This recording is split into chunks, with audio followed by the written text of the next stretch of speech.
Theseus was among the heroes who joined Jason in the famous Argonautic expedition, and he also accompanied the very agile Caledonian hunt.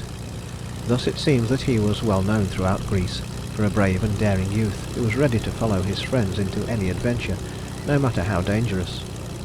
When Theseus was a mere child, his father, Aegeus, king of Athens, went on a journey to some distant country, taking with him his wife Aethra and his little son.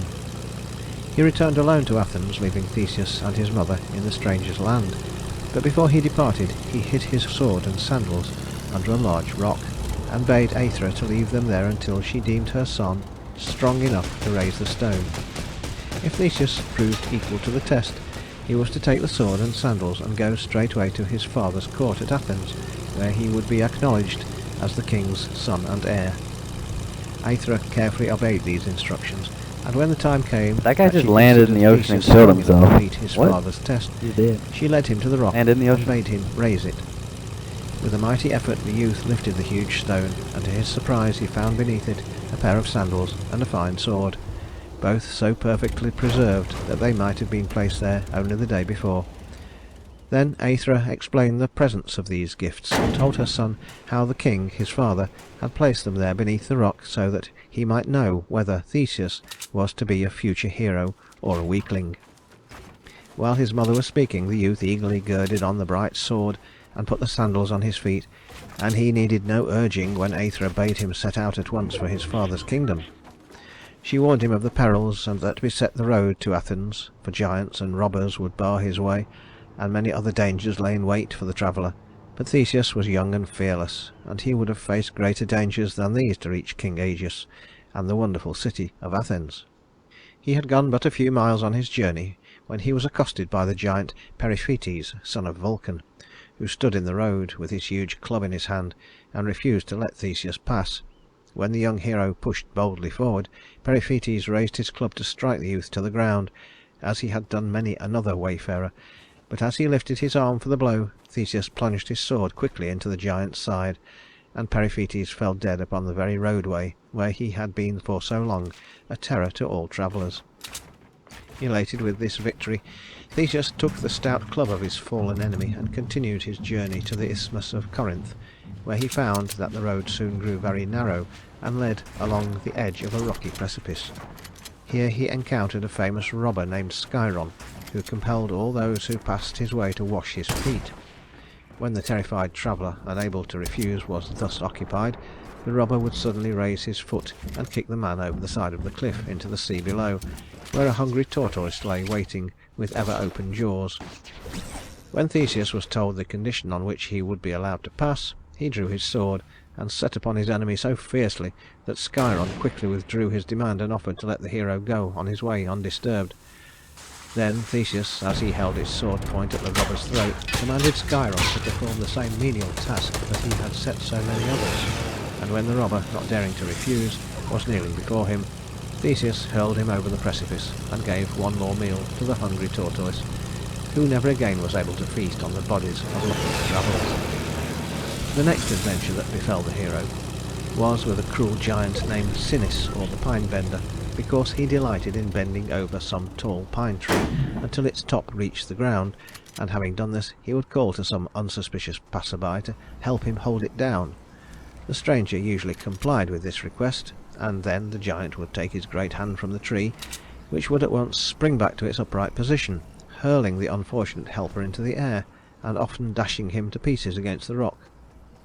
When Theseus encountered the giant and was asked for his help, he remembered that his mother had told him long ago of this brutal giant's jest, and he determined that travellers should no more be killed or even terrorized by this curse of the highway.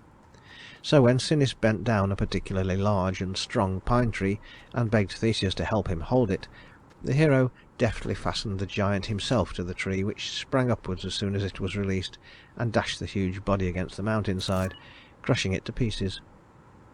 After disposing of the giant, Theseus continued his journey and next encountered Procrustes, called the Stretcher, a fearful giant who, under the pretence of hospitality, lured travellers into his house. Though an offer of food and entertainment was so unusual that it might have aroused suspicion, most of those who passed Procrustes' house accepted his invitation and entered. In the house was an iron bedstead on which the giant forced all his guests to lie. If they were too short, he stretched their limbs to suit the size of the bed, and if they were too long, he cut off their legs to make them fit its dimensions.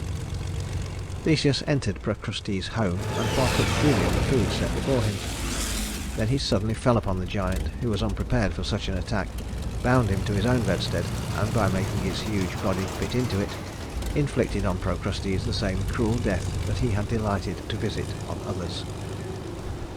When Theseus finally reached Athens, he went straight away to the palace, and on his way he learned that his father had married the sorceress Medea.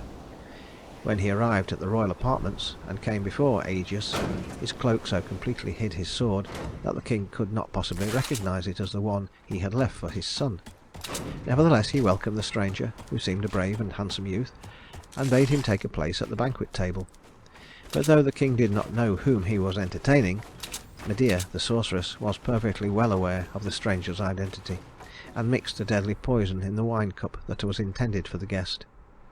Handing this to Aegeus, she bade him honor the youth with a cup of their choicest wine, and the king, suspecting nothing, was about to offer the poisoned drink to Theseus, when he suddenly saw the sword beneath the stranger's cloak. Looking down at the youth's sandals, he recognized them as the ones that he had buried under a rock long ago, and he knew then that the sword was also his own. With a cry of joy, he started forward to embrace his son, and as he did so, the cup of wine that he held in his hands was overturned and its contents poured on the table. Some of the drops of poisoned wine fell on a dog that was lying at the king's feet, and immediately it gave one convulsive shudder and died. Realizing that the deadly draught had been meant for him, and knowing that only the jealous Medea could have dared to commit such a crime, Theseus sprang toward her with drawn sword, intending to put an end to her wickedness. But the sorceress fled from the banquet hall, mounted her dragon car, and escaped to a distant country, which afterwards was called by her name Media.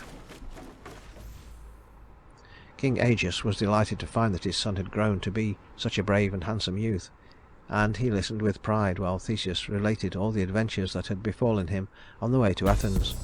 Then the king made a great feast in honor of his son, and publicly proclaimed him his heir.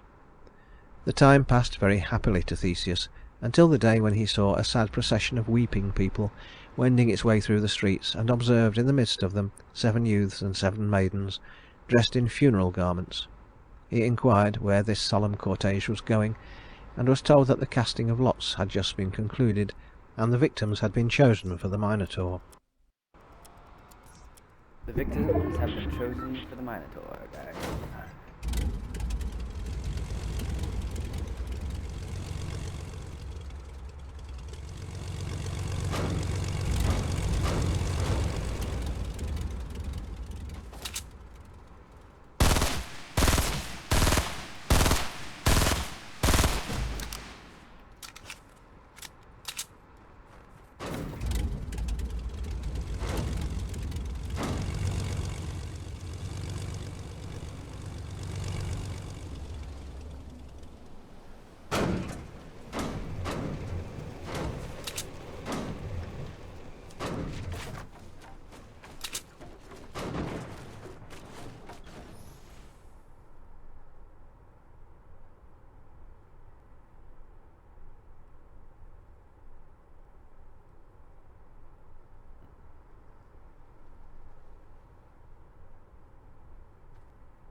Then the young prince learned for the first time that since Minos, king of Crete, had conquered the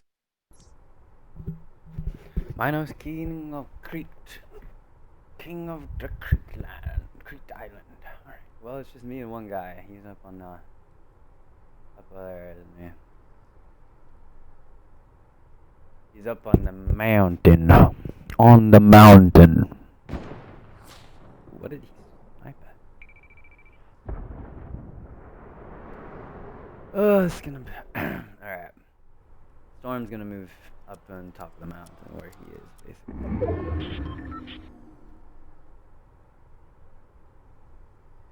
I'm gonna try to just like charge him with the plane. Do that.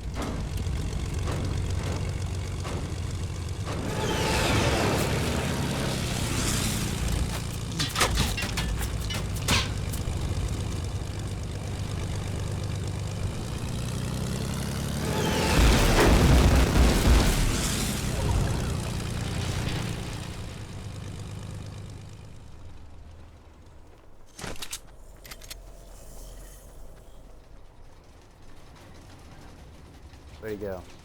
He was right up on that mountain somewhere. Where did he go?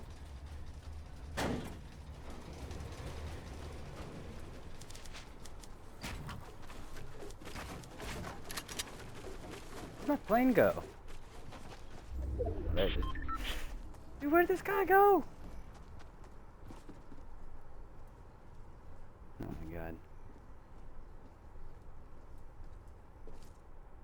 He's just gone.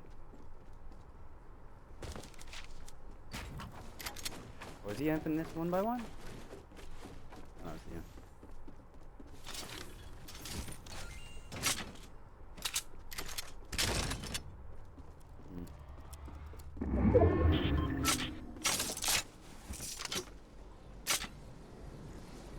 He's disappeared.